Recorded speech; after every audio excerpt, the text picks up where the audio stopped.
Bismillahirrahmanirrahim. Assalamualaikum warahmatullahi wabarakatuh. Alhamdulillahi rabbil alamin. Wassalatu wassalamu ala asyrafil anbiya'i wal mursalin Sayyidina wa maulana Muhammadin wa ala alihi wa sahbihi ajma'in. Kita lanjutkan kembali pelajaran kita membaca kitab tasawuf yang disusul oleh Imam Abdullah Habib Abdullah bin Alawi bin Muhammad Al-Haddad. Nama kitabnya nama kitabnya An-Nasaih Ad-Diniyah wal Wasaya Al-Imaniyah. Dan kita sudah membahas beberapa pembahasan sebelum ini. Sebagai pembahasan kali ini kita masuk kepada pembahasan solat. Tapi kita tidak membahas fikih dalam kitab ini, tapi lebih membahas tentang aspek-aspek tasawuf di dalam solat kita. Bapak dan Ibu yang dimuliakan Allah Subhanahu wa taala,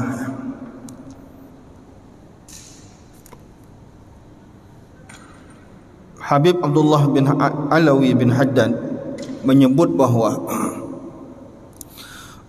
ada dua aspek di dalam solat yang bekerja di dalam tubuh kita di saat kita solat.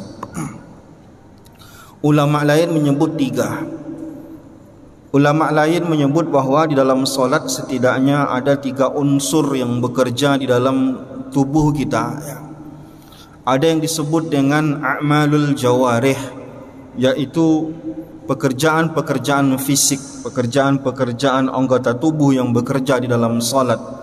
Seperti tangan kita bergerak di saat solat, seperti tubuh kita yang kadang rukuk, sujud, itu disebut dengan a'malul jawarih. Ada juga yang disebut dengan a'malul lisan, yaitu pekerjaan lisan di dalam solat, yaitu semua yang kita baca di dalam solat disebut dengan a'malul lisan.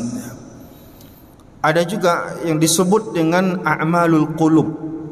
Kalau bahasa kitanya pekerjaan hati di dalam solat. Ini ulama membagi tiga unsur ini yang bekerja di saat kita solat.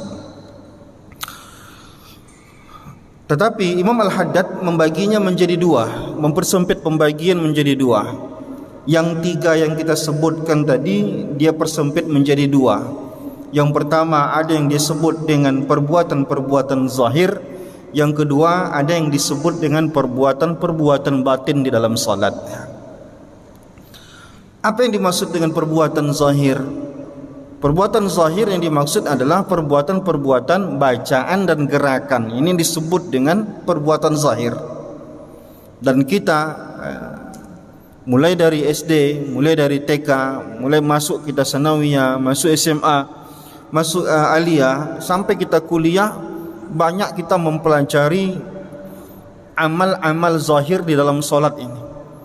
Maka kita mempelajari bagaimana memperbaiki bacaan, dan kita juga mempelajari bagaimana gerakan yang sempurna di dalam solat.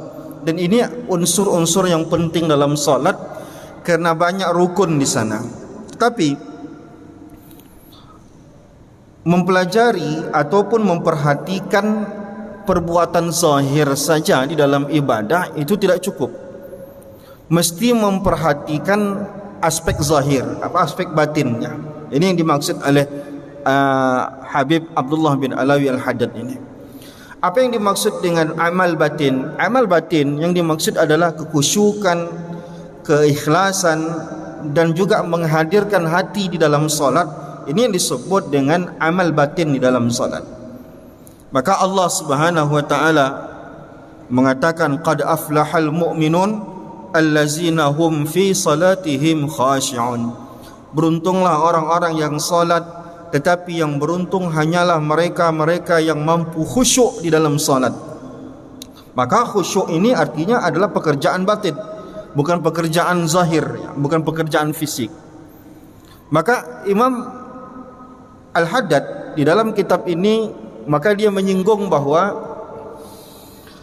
ada orang-orang yang salat lancar tetapi solatnya tidak berdampak dalam perilakunya. Ini bertentangan dengan ayat. Allah Subhanahu wa taala berikan jaminan. Kata Allah, aqimis salata inna salata tanha anil fahsya wal munkar. Kalau orang solat pasti tercegah dari perbuatan keji dan mungkar, artinya akhlaknya pasti bagus. Tetapi banyak orang yang solat tapi akhlaknya tidak bagus, mencarut jalan terus, ya, perbuatan-perbuatannya menyakiti dan perbuatannya banyak yang haram, yang tidak Allah ridhai dan lain-lain. Maka sebenarnya pengaruhnya dari mana? Pengaruh itu adalah karena tidak ada keseriusan di dalam melaksanakan salat. Karena tidak mungkin ayat itu bermasalah. Yang bermasalah pasti orang yang mengerjakan salatnya. Janji Allah tidak mungkin salah. Janji Allah apa? Salatlah. Salat itu mencegah dari perbuatan keji dan mungkar. Jika perbuatan keji dan mungkar masih berlaku pada orang salat, maka masalahnya bukan pada ayatnya, tapi masalahnya ada pada orang yang salatnya. Di mana letak salahnya? Salahnya adalah mungkin di dalam penghayatan amal-amal batinnya tidak bekerja di dalam salat. Ini yang disebut oleh Imam Al-Haddad di dalam pembahasan ini. Nah, maka perlu bagi kita untuk menghadirkan hati di dalam salat sehingga kita punya amal batin kita bekerja dalam salat. Amal batin itu kekhusyukan yang dimaksudnya. Allah menyebut orang salat beruntung itu cuma yang mampu khusyuk.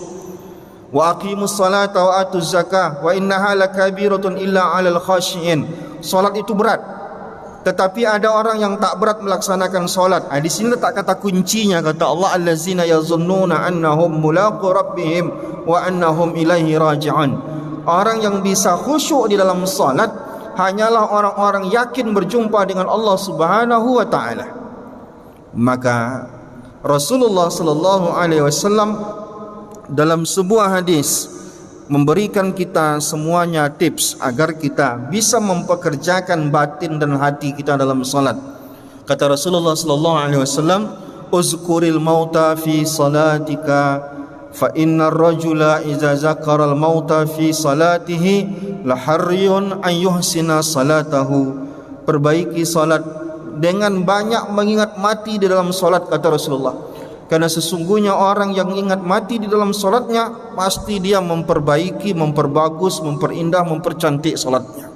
Di sini kata kuncinya, kata Rasulullah sallallahu alaihi wasallam. Maka salah satu himbauan imam sebelum salat itu apa? Imam selalu menghimbau kepada kita, sallu salatal muwaddi, salatlah salat perpisahan. Ini tafsiran ataupun syarah dari hadis yang kita baca tadi. Maka ulama ketika mensyarah hadis yang berkaitan dengan ingat mati di dalam salat, kata ulama maksudnya adalah setiap kali kita salat, anggaplah itulah salat terakhir kita. Tidak ada kesempatan kita untuk bisa salat lagi setelah itu. Zuhur ini zuhur terakhir kita. Zuhur akan datang, kita tak bisa salat lagi. Jangankan zuhur, besok mungkin asar nanti kita tak punya kesempatan untuk salat lagi. Mungkin salat zuhur ni pun kita tak sempat lagi. Begitu kata kuncinya, kata Rasulullah sallallahu alaihi wasallam. Jadi kesadaran mati dalam salat itu yang berat. Maka orang yang merasakan nikmat di dalam salat itu hanyalah orang-orang yang khusyuk. Terapinya apa? Terapinya tadi itu adalah menjadikan setiap kali salat sebagai salat terakhir. Memperbaiki fisiknya dan memperbaiki rohnya. Kata ulama, roh salat itu adalah pekerjaan batin, bukan pekerjaan fisik. Jadi kita ini ada jasad, ada roh.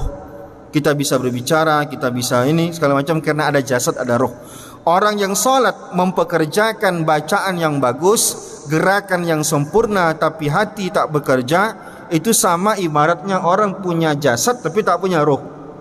Ruhnya di mana? Ruhnya itu adalah ketika dia mampu mempekerjakan hatinya di dalam ibadah. Maka Allah Subhanahu wa taala mensyariatkan kepada kita salat. Setiap gerakan Allah perintahkan kita untuk bertakbir Allahu Akbar. Setiap kita rukuk bertakbir Allahu Akbar.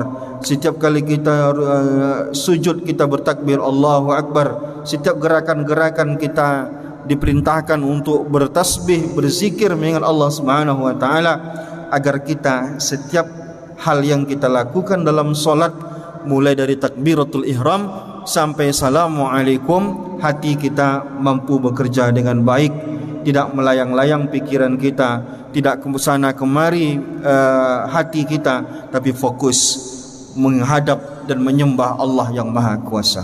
Wallahu a'lam bishawab. Kita sambung lagi pembahasan ini pada pertemuan berikutnya. Assalamualaikum warahmatullahi wabarakatuh.